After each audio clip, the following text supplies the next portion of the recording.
Hey, go listen to Starring Springfield. It's our podcast where we're reviewing the movies that star the cast of The Simpsons. But listen to this podcast first, or don't, whatever. The Simpsons Index, an online spreadsheet that is also a podcast. This is the podcast. Coming to you from SideQuest Studios, this is The Simpsons Index, episode 301.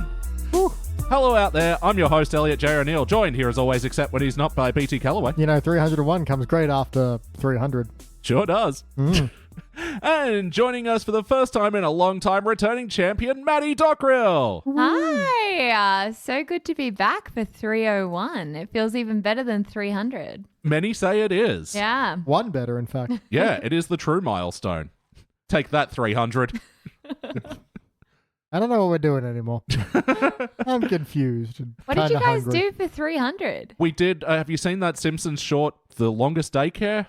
It's like this short that they aired before Ice Age 4 Continental Drift. Oh. And it's about Maggie saving a butterfly from the baby with one eyebrow. Cool. Anyway, we reviewed that and a couple of episodes from the 20s. One we all agreed was terrible, and one I thought was really, really good, and everyone except me hated it. Nice. I thought it was cute. You know, it's an episode about how Bart finds Mr. Burns in the forest and he's gotten brain damage, so he doesn't know who or where he is. And then everyone made a pretty good point that it was mostly elder abuse comedy. And I was like, but I thought it was cute. Well, you can think whatever you like, Elliot. And what court in the world could hold that against you, this one?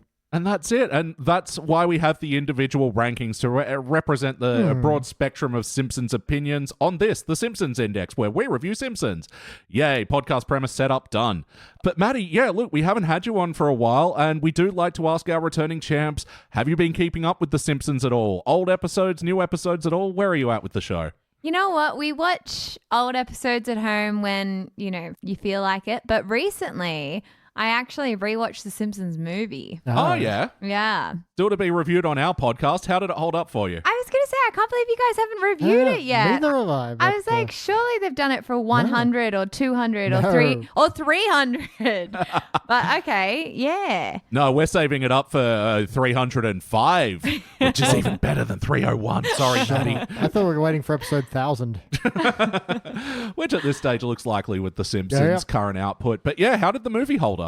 You know what? I actually went into it with such an open mind because I had a dear friend, you know, recently rewatch it and be like, oh, you know what? It's actually way better than you think. And like, la, la. And I was like, all right, like I'm going into it again, like open-minded. And I left disappointed once again. Yep. Wow. My mind did not change from how I felt leaving the cinema, like, 15 years ago when it was released? I think longer than How that.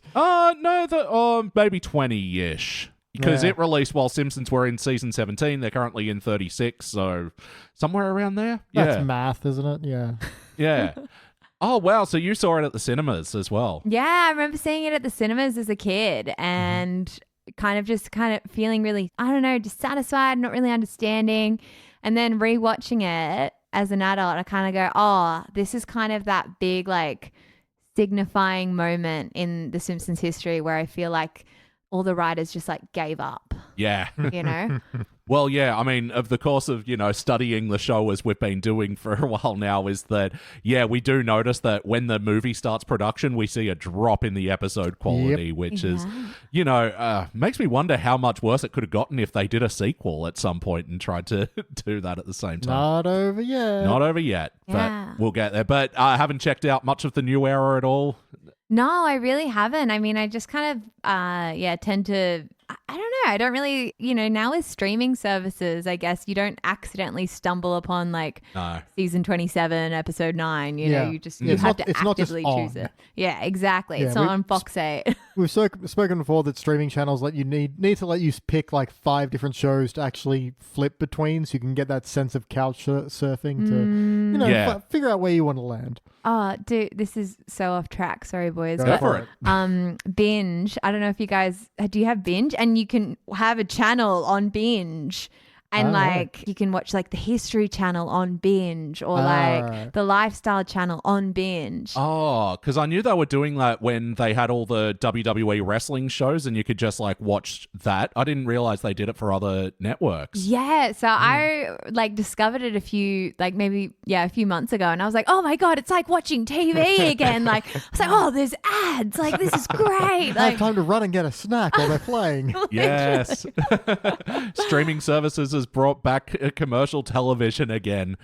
Much like how there's now reports of Uber have started a bus service in the States. Really? Oh. Yeah, they've got bigger cars on predetermined routes that like you still have to like pay way more than public transport for. I'm trying to put that together in my head and those pieces do not fit. That just sounds like a giant Uber pool. Yeah. It pretty much is. Awesome. It's like, everyone says that sooner or later every tech company just comes back around to buses. Yeah. It's so weird. And yeah, we're here with streaming. Well, it's a shame that Binge does that because now they've lost all their good shit. Oh my God. What a blow for HBO Max to come to Australia. Oh my God. I literally unsubscribed to Binge and signed up for HBO. I was like, what's the point?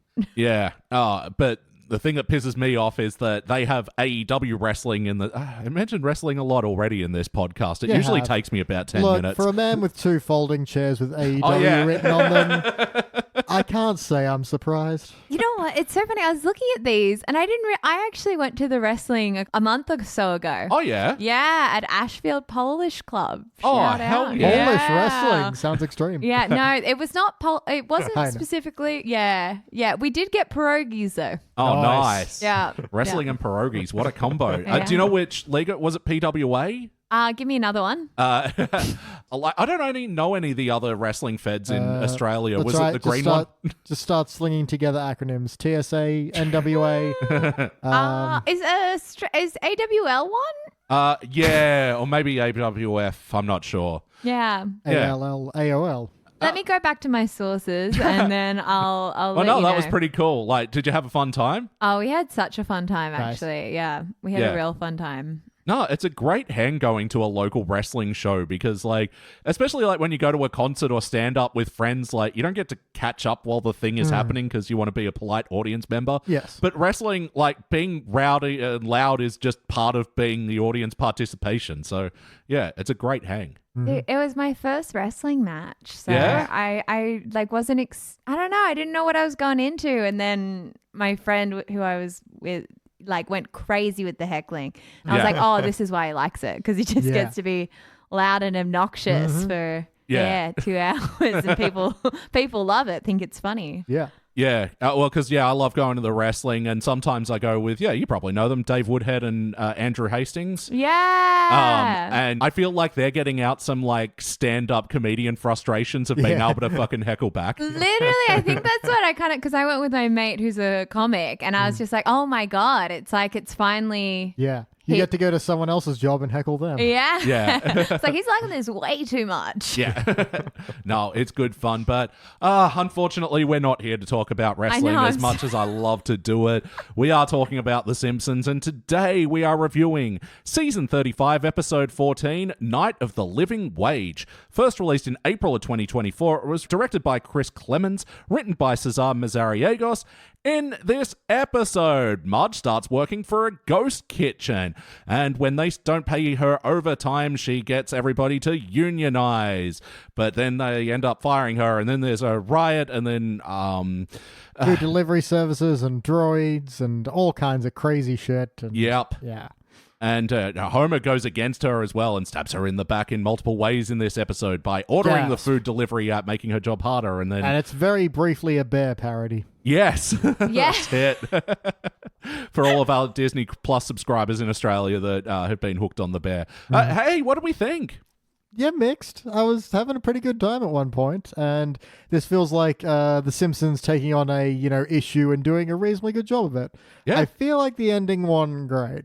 Yeah, I feel like ending was definitely really like rushed, unclear, rushed like, and wackier. Yeah, it was a very unsatisfying ending. Yeah. There is a reason for that because really? So season 35, which is It's wild that this episode's about unionizing and everything and would get affected by this. So anyway, the production of season 35 of The Simpsons was affected because of the directors and actors strikes in Hollywood at the end of 2023. Is that when it was? 2023? Yeah, something like that. It went for a while. Yeah. But anyway, so The Simpsons had to stop production while this episode was in production.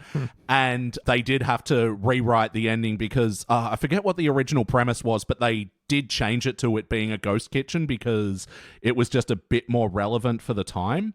Yeah. I'm surprised that's the part that changed, but okay. Yeah, well, and I mean, again, Simpsons usually have 22 episode seasons. This one was 18. Like, they really had to change a lot about this season, and so there is a bit of wonkiness going on in this season. But a bit of a sense you can see where the join is. Yeah. But I think despite this, I had a pretty good time watching this episode. And it was like a Marge Homer Issues episode in a way that I don't think they've done this. Yeah, they've not conflicted a lot in terms of work. Yeah. No, I came away surprised, especially because I was just hyping Maddie up for, this is probably going to be shit. Oh, we brought you back after all this time to watch a big old crappy crap. Well, yeah, I have to say, like, I was surprised that I didn't hate it. Like, there were some moments in there that were kind of fun. Like, it's just not Simpsons anymore, though. That's the problem. It it's is not a different beast it's a now. different show. It's the whole thing, you know? And, like, I got to say, there was some, like, sign writing gags that were actually pretty good in there. Yeah. No, decent jokes peppered throughout. Yeah. So the original story was that it used to be an e-commerce fulfillment warehouse. I don't even know what those words mean. Oh, like Amazon. Yeah. Oh, okay. Yeah. So, yeah, I guess at this time of start of 2024, ghost kitchens were a bit more relevant. Yeah. And as was doing bear parodies. That 1 second where I'm like, wait, is this going to be the bear? Like, what is going on? Well, I mean, again, I really enjoyed that as, like, I think they got the mood and the tone of that episode done quite well. Have you watched the show? Yeah? Of the bear, yeah. Yeah, where that episode where where they have the basically the app ordering thing, and it's the receipts printing out over and over and over. So the first one they did, I'm like, is this where we're going? And then they start coming rapid. I'm like, yeah, this is where we're going. Yeah. And the soundtrack kicks in, and it gets a little more shaky cam. And it's the one shot as well, that it's all focused on Marge the whole time. Like, yeah, I thought it was pretty artfully well done. Surprised me that that's the part that's new, because that seemed really well put together. Yeah. Well, I don't know exactly what part of production that this, like, from what I gathered, it was mostly in the writing part of it that this episode was stalled at. Yeah. So, yeah, we'll start with you, Maddie. For better or worse, what's a moment that stands out to you from this one? I'm chambered if you want some thinking time. All right, go. I don't mean to step in your way. It's just, if you want it. No. Go on. What have you He got? says, grabbing the microphone off her. We have 2 microphones, Elliot. I know, but theatre of the mind. I like accurate theatre of the mind. Look, it's confident. Gil is kind of terrifying. So he's the manager of this place, and Gil is he's doing a good job. He's being a corporate bastard, but still, he's actually quite good at it. And I think that's a turn we've never really seen for him. And it surprisingly works. He is, kind of intimidating. Yeah, well, last time we saw when he was, what was he? He was the boss of like a pizza place in the past. Smuggling cocaine, I remember. Yeah, and so we see these bendings of Gil's character from time to time where it's taking on a different kind of Gil, and it's like, 80s cokehead, I don't think I could vibe with. But yeah, this version of... Yeah, the sense that he's got a job and he's just sinking his claws deep into it. That's it. He's been at the very lowest, and he's going to do what it takes to keep this thing. Yeah, so sure. That was a surprising turn for me. Yeah, absolutely. Yeah. Did I successfully stall? I don't know. I think something that stood out for me in this episode was like, I feel like they had some really good written gags, like all the names of the restaurants, like the Fuck It Bucket. I was about to say, I was like, did I That's see? a PH. That's a PH. Yeah. Oh, I missed that. Yeah. Yeah, it flashes up quickly, but I was like, Yep. That was pretty cheeky. I liked that. I also liked wok teas, so that was pretty good.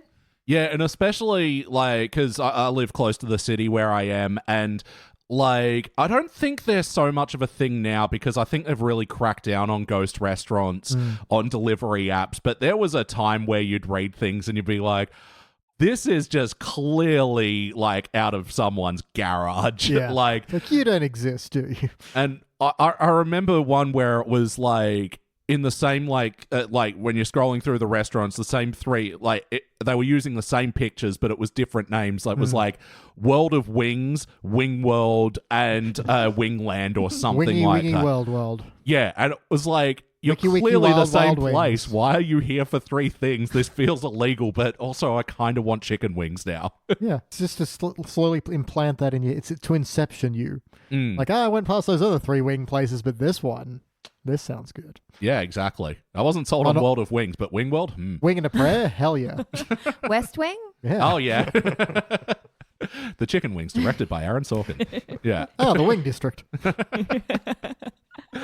Yeah, I appreciated, a lot of the sign gags as well, and I think in a bit of the episode that I'm like, is this still a current reference where they've got like a Jim Cramer type doing the Mad Money thing? It's like the guy doing all wacky sound effects and talking about stocks and stuff. Demented dollars, you mean? Demented. Yeah, this was their PowerPoint. And his name was like Fiscal Cliff, and I'm like, come on, you could have even done Cliff Fiscal and it would have even felt like an... Anyway. Yep. But, like, I did like all the, like, lower third Chiron gags going on while, like, especially when they were interviewing Marge and Homer at the same time. Yeah. Yeah, so, when he comes on, there's like, Homer Simpson, anti-union, and then she's like, you're at a union at the power plant, and then it just switches to Homer Simpson, anti-union union man. Yeah. Okay. Yeah, I liked Marge as well, being communist psycho, just outright. Yeah, to reference another Simpsons, it was very like when they were like putting the flames on Mayor Quimby when he's debating Sideshow Bob. Yeah. And I thought that scene, that was actually a really fun gag, and then it ended like they're just both in the same house. Yeah. Yeah. No, kind of a fun throwback to the Zoom era where Homer was clearly using a, fun little digital virtual background there. Yeah. And like all of us in the Zoom era, just in his underpants on the toilet. Yep. Hey, not all heroes wear pants, as the Chiron tells us. Yeah, and again, another funny evolution of technology business thing is like, now Zoom, like a couple of months ago, did a no working from home mandate. Everybody has to come back in the office now. Yeah. At Zoom. Look, business is bullshit. It is, isn't it? I've listened to enough episodes of The Big Flop to know it's all just fucking made up. Mm-hmm. And I actually really liked, I'm going to say that's what stood out to me from this episode, is their disruptor tech billionaire character in this one. Finn Bon Idy, I think, was the name they used. But did you happen to catch who was voicing that guy? A certain Mr. Manzukis, I believe. A certain Jason Mantzoukas. Yeah. Yeah, we were talking about Parks and Recs before. Dennis Feinstein himself. Oh, there you go. Wow, all gone full circle. Mm-hmm. Yeah, and coincidentally this popped up because I think the other week we were like, has Mantzoukas ever done a We're Simpsons? like, surely. Yeah. He's done a British Taskmaster and a Simpsons. He can do it all. Do it all, yeah. Very, very multifaceted man. Yeah, but I thought his voice was like the perfect fit for this kind of character. There's, just out of his mind fucking tech billionaire greedy motherfucker. I mean, not too far from Parks and Rec. Yeah. Oh my God, true. I was going to say, I watched when he launches the perfume. Yeah. Yeah, I watched that episode last night as well. So I was like, But I really like Mantzoukas in this episode. And I got a weird chuckle when he got run over by the tank later on. Oh, yeah, absolutely. Who doesn't want to see a billionaire get run over by a tank? Yeah. I did also like his little I'm going to space to do ayahuasca. Like it was Bezos, a little, it was a little on the nose, but I was also like, I think weirdly enough they've landed in between space trips. Yeah. Yeah. No, it's funny that like it's relevant again, even though even though this would have been when they, whoever it was, I can't even remember, went up just to float around for a bit. Yeah, it would have been when Bezos and Richard Branson were doing their dick measuring in space contest. But now it gets to be funnier again because we've just come off the back end of the Katy Perry thing. Yeah. But and it was during that part where I'm like, that's a good line. How the fuck do you spell ayahuasca? I know. I'm like, I'm going to write it phonetically because I'm going to get it wrong. How did you write it phonetically? Let me see if I can find it. IOASKA. I know that's absolutely not right, but I'm like, I'll know what I mean. Same with Bezos. I know how to spell that. So BAZOS is what I've got. Oh, and there we go. And I was just Googling. I'm like, I don't know how to spell it. How is this going to translate? Oh, I was like, okay, I can tell that I'm a dummy. A Luigi board? It's AYAHUASCA. Damn. Yeah, that Now makes look sense. up Chutzpah, because that's weird.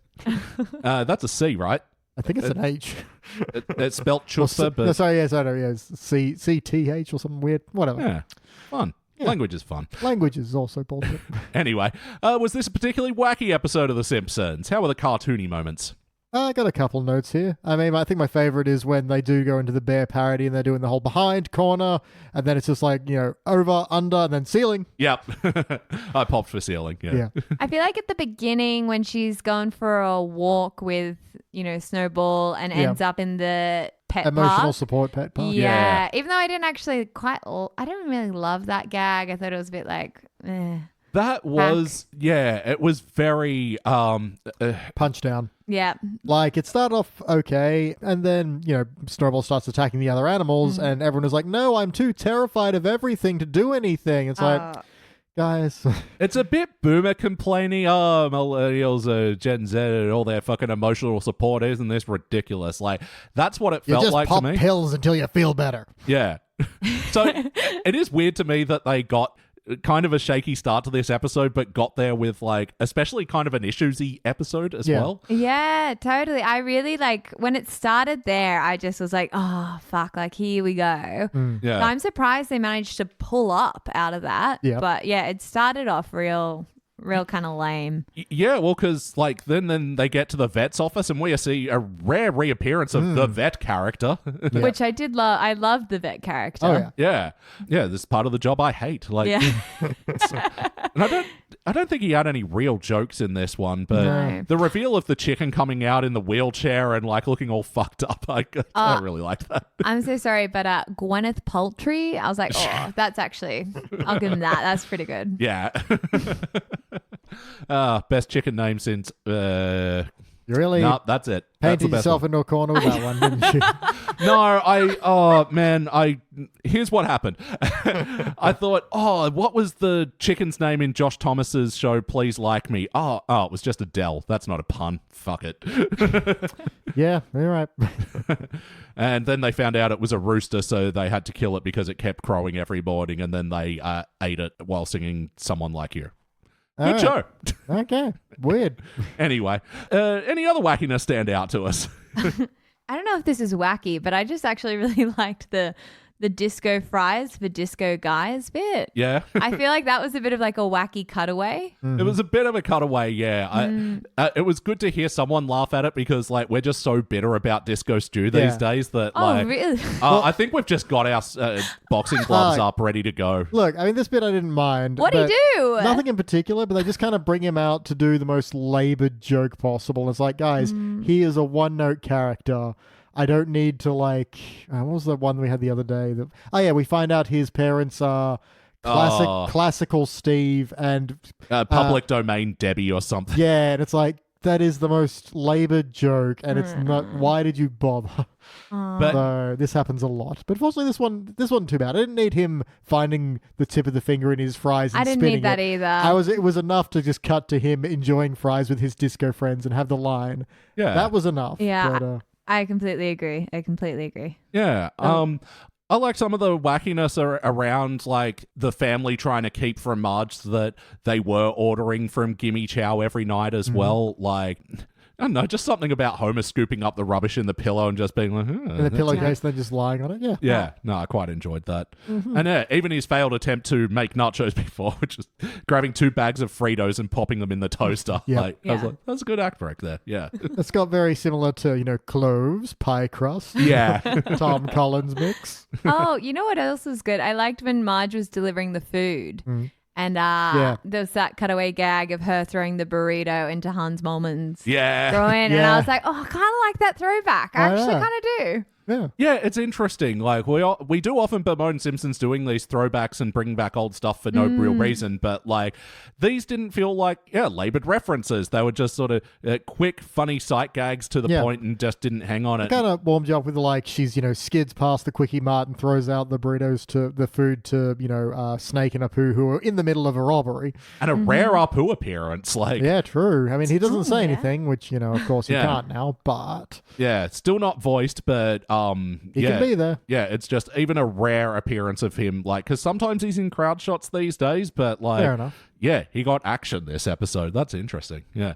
Yeah, that was a neat little montage where, yeah, in the story, they reimagined her role. Like, Yep. again, this feels Not going to fire you, just going to reimagine your role. fucking corporate speak. Oh, yeah. And yeah, become a delivery driver that has to make all these deliveries or else you'll get fired. And yeah, I thought this whole scene was like a great run of sight gags. Yep. Especially like with Krusty going, "Where's my banana cream pie?" Hits him with the car, drops off the pie. It goes nowhere near his face. It's perfectly still in the box. I'm like, oh, that's some great playing with my expectations there. Yeah, that got me as well. Like, yeah, okay. I see what you do. Oh, you did something else. Well. Yeah. There we go. No, they had a fun little tag run there, didn't they? Oh, absolutely. But, you know, the other thing we like to talk about on the Simpsons Index is the heart. How was the emotion of this episode? I mean, you feel for Marge. You do. I feel like I was going to say I liked as well when Marge is like, I'm going to get a job, and they kind of just called that out, and they're like, you've already done that heaps of times. I like that. And yeah, they listed all things that she's done as well. Like they mentioned, yeah, of course, the ones we'd know from the classic era, being a cop and others. Pretzel she baker. Worked in the nuclear power plant. Yep. Yeah. But yeah, then they mentioned a one was just like, you were a canister dispensary informant, and we're like, yeah, that she did that. And Erotic baker. yeah. Actually, both those episodes, both quite good. One where, like, yeah, Marge and Homer start competing cannabis dispensaries. It's like our favorite of the modern era. Really? Yeah. It is. Wouldn't think it'd be good, but it's so good. Wow. I waited well. Yeah. Good episode. Huge wreck for that. But yeah, similarly as well, where Marge finds out that the family have been ordering Gimme Chow, as well as the same time, yeah, not being able to make the final delivery for her job and get fired. The way she's just eating all the food on the table and not letting anyone near it, I really enjoyed that. Yeah. Finally, Marge being not even selfish, just angry and justifiably so. Yeah. Rage eating.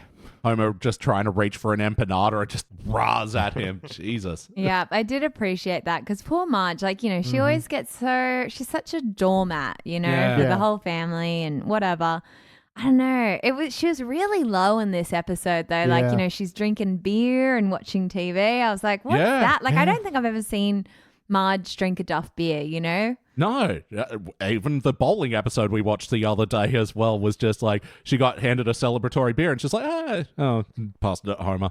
But yeah, this one she's drinking on the couch and throwing her cans at the TV like Homer. Yeah. That's just how low we've become. No, that's like it is a good Marge episode, and getting to see her rise up and unionize it for everyone, and it's almost a shame that the ending is just like, I don't know, a bit. We got to wrap this one up. Yeah, it's very rushed and thrown together. Yeah, the ending was very like I don't know, like it didn't even it just didn't make sense. Like it was just like, oh, here's a magical ending that and all's resolved and forgiven. And you're like, oh, all right.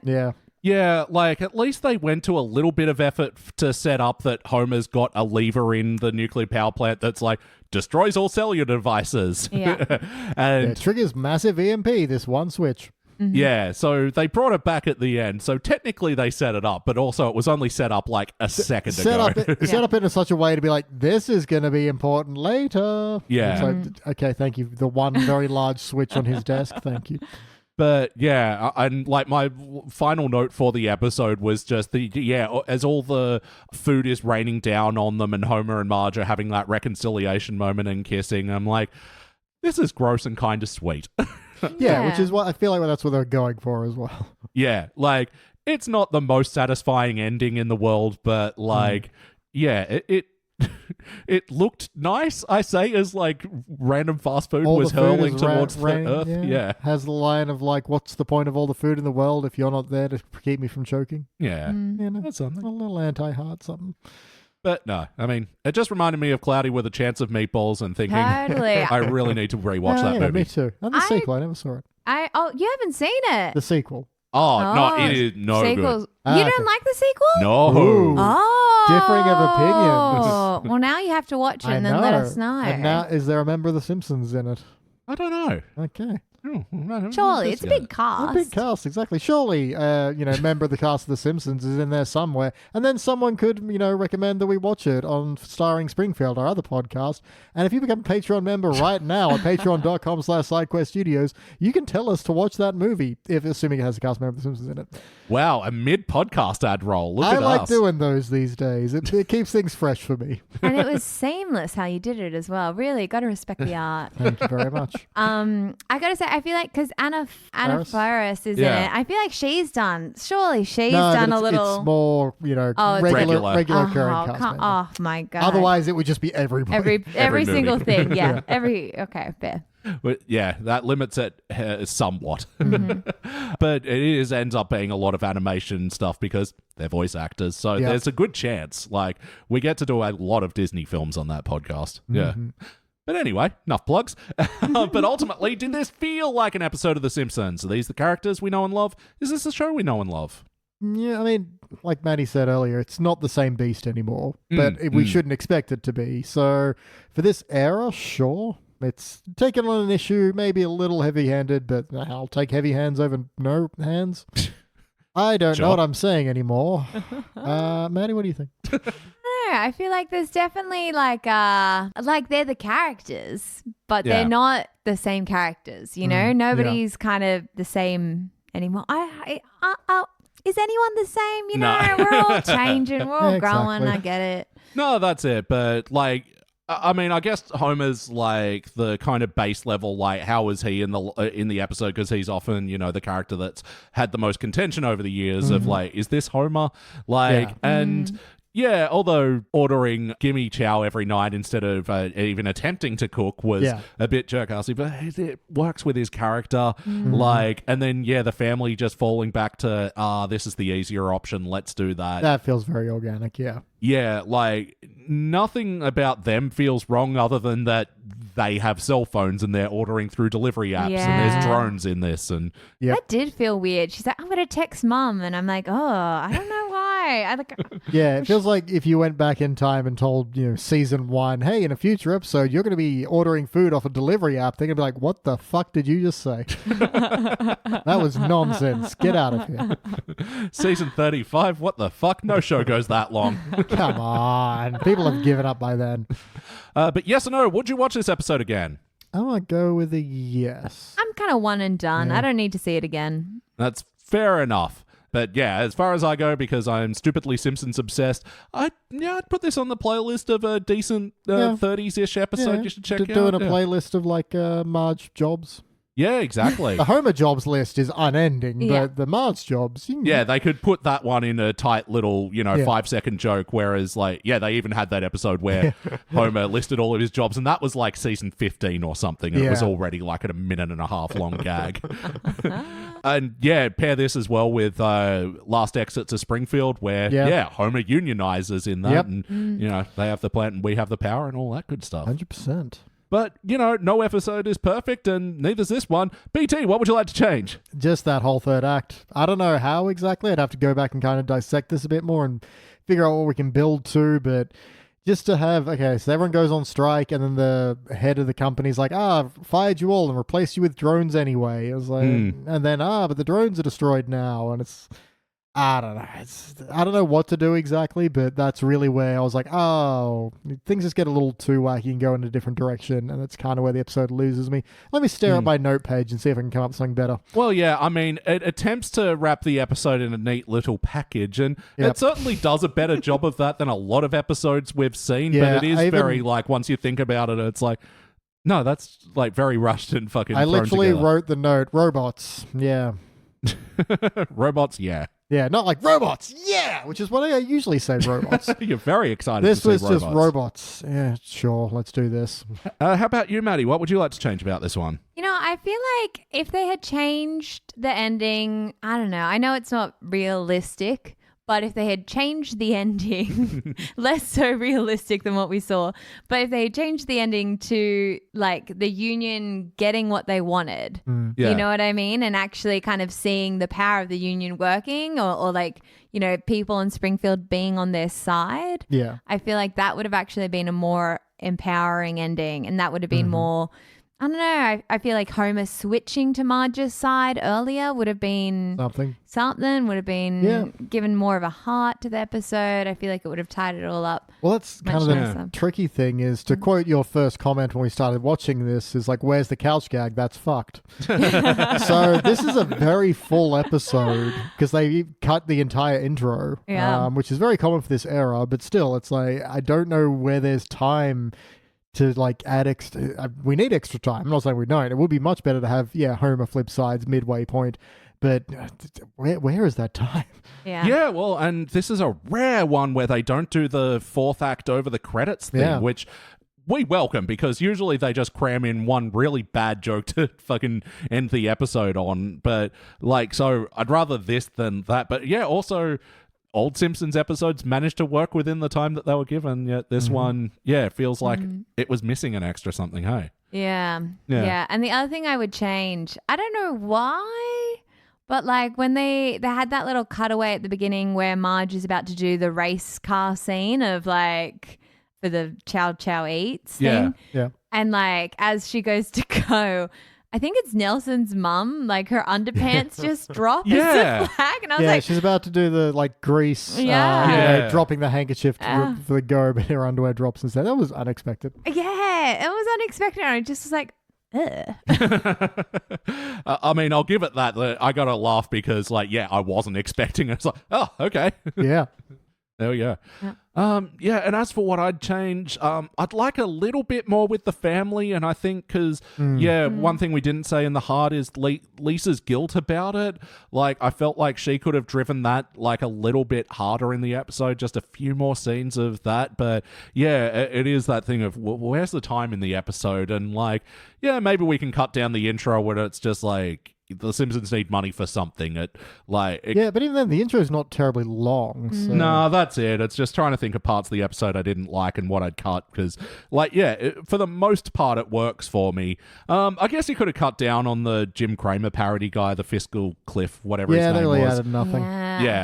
And it goes on a bit, it doesn't get the point across as efficiently as it could, but minor quibbles. But BT, I think it's time for our final notes. Now it's time for our final notes. Everyone's final notes. Sorry, you were looking up something at the same time. What's happening? Nah, look, I couldn't remember because of those long-term listeners out there may remember that Maddie was in fact our first non-direct friend guest star. And because of that, because it's been a very long time, I was trying to remember if she had a sandwich on the sandwich index. She does. So we're all good. Unless you feel like... What's my sandwich? I mean, I was about to say, unless you feel like in the intervening years your tastes have matured. Oh. Let's see. That's it. We've grown. We've changed. Simpsons have cell phone now. Yeah. Jerry have iPad. If I walk into like a good sandwich store and I order the Maddie Dockrill, I get pulled pork burger with mac and cheese, more cheese, pickles, and truffle aioli. Crazy. I would never order that now. Oh, really? Yeah, never. Okay. What would you order now? Okay, so there's a sandwich place. I have to say, that was a lot of carbs in there. I know, that's cool. Well, pulled pork was really big. Yeah, no. Yeah, it had its moment. Was that 5 or 6 years ago? Something like that. I know, it's crazy. Anyway, right now I'm into this sandwich place in Manly. And it's called the Hot Suppressor. Okay. So it's like suppressor meat, and it's got like a pickled fennel on it, and then it's got this like mayo and some fresh rocket, but the mayo is like this like peri spicy sauce. It's on a really nice Turkish. It's lit. Those are some bold flavors. Yeah, it's lit. I'd make the trip out if I was you. Yeah, shout out to Hot Suppressor out in Manly. Yeah, the place is called Wilbur's. I don't know if you... Oh, Wilbur's. Yeah. Yeah, go down there, go to Wilbur's, go to Desire Books. Yeah, have a whole day of it. I know. What a little day out in Manly. You should go. I should go. I like a good sandwich, All right, final notes. Maddie, any other parts from the episode we haven't mentioned that you'd like to mention before we move on to the rankings? You know what? I did actually like, there was some kind of like, meta commentary, like Marge being like, oh, this shakes my faith in billionaires. And I liked when Kirk was like, the podcaster who tells me how to be a free thinker. Yeah. And I was like, tells me not that unions aren't good. Yeah. Literally, I was like, you know what? Kirk would totally be the guy who's into those kinds of podcasts. We've seen that a lot lately, again, to mixed effect, but yeah, he'd totally be like a Joe Rogan fan. Like, yeah. I didn't want to say it because I was like, I don't know if there's any Joe Rogan. Only a fan of his haircut. But yeah, I kind of liked a few of those little moments. But yeah, other than that, I think I'm good to let it all go. All right. BT. Yep. Look, it starts off with Lisa just taking the cat for a walk and a little baby bassinet thing, and I was like, that's cute. Yeah, nice throwback to the Lisa Nelson episode. Yeah, where the cat goes in. She loves it. Yep. Look, it is. It's not heart. It's more heartbreak. Where the Simpsons do echo what a lot of people say of every family is one unexpected medical bill away from ruin. Yep. Oh yeah, and in that moment, Homer's saying, "Well, yeah, because of my upper middle, low class status." Yeah. Upper, lower, middle, lower class. Yeah. I was like, I also like that. Look, the part that I got fully engaged is when they, were taking their overtime. Like, it's real now. Now I'm angry. Yeah, because you worked past midnight, which is technically a new day, so we don't. Yeah, they pull some bullshit out there in the real world, and I didn't get the whole thing. It's a heart moment where Marge is like, I guess the greed of the most selfish will overcome the something. An important lesson to take to heart and take with you in your day-to-day life. Not just like we'll ruin any kind of vision of hope, basically. Yeah. And it's like that's probably the episode at its peak where it's taking a real world issue but condensing it down to a single point that's very easily represented in The Simpsons. Oh. So, you can talk about the most selfish being people who just really want things delivered and don't care about who, but you take it out to the macro of, the people behind all that. Anyway, there was a tank running over someone. That's always fun. I kind of like the exit line of like, a narrator just goes, and Marge forgave Homer, but then brought it up at every time they had a fight. Yeah. Okay, that point got me. And look, we've had a lot of fun here today on the Simpsons Index, but let's take a moment to talk about unions. It's genuinely important to unionize your workforce so you aren't being exploited and having things like having your overtime taken or having unfair, removal of breaks, etc., etc. And those who oppose unions and try to bust them should be punished severely to the full extent of the law. Write to your congressman and get them to maybe introduce guillotines for union busters. I don't really care how, but there should be severe penalties for those people. And that's been Union Corner with BT. Yes, indeed. And as for my final notes, I'm on the side of the billionaires. No. I know it. I just like that you pull like a cord on your jacket. The top hat flops out, a monocle appears. And this whole time I was wealthy. I want to talk to you all about union ogres. I did like that, actually, that little animation thing, and then how they were like, this is so flagrant. Like, at least make it live action. We're adults. Like, yeah, I actually did appreciate that. Like, they called it out and didn't buy into it, and they were like, this is bullshit. Because I kind of half expected them to sort of be like, oh, we shouldn't unionize. Yeah, Springfieldians are generally very easily swayed, so I kind of expected that as well. Yeah, same. No, it was a good tone for the episode. Like, what was it? I'm going to Bovine University. Yeah. Lisa's a grade A moron. I like when they're doing the welcome video and whatever, and they've done like that, another throwback, the Mr. Black bit, but they've done it with, and your team leader, Jill Junderson.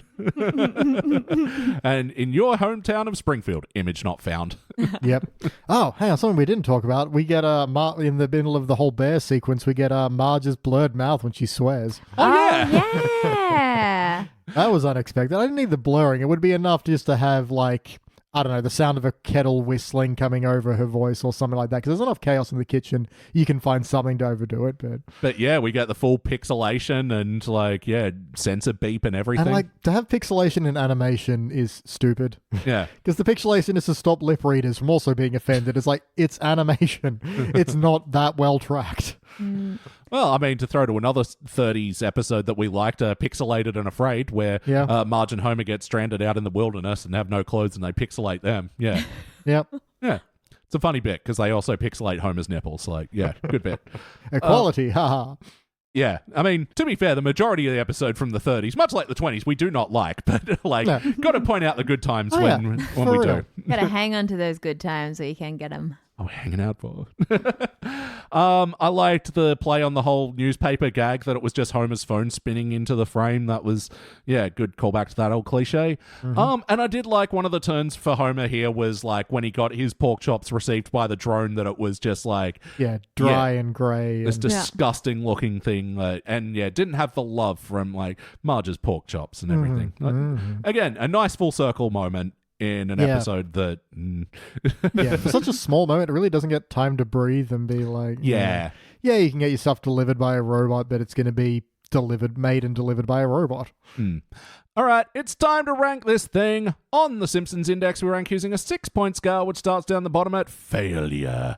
Maybe if the episode was just meh, you give it a participant, but for the positive rankings, you got okay bronze, good silver, excellent gold, but for the best of the very best, you give cubic zirconia. There's my pen. I'm going to go first. Let me show you how it's done. I'm giving this a solid silver. I did not expect this, but I'm honestly talking about it. It's brought me up. There's like a fair amount to like about this one. Yeah. Story reasons, like I said, it's like it has these full circle moments, but they're not super satisfying. Yeah.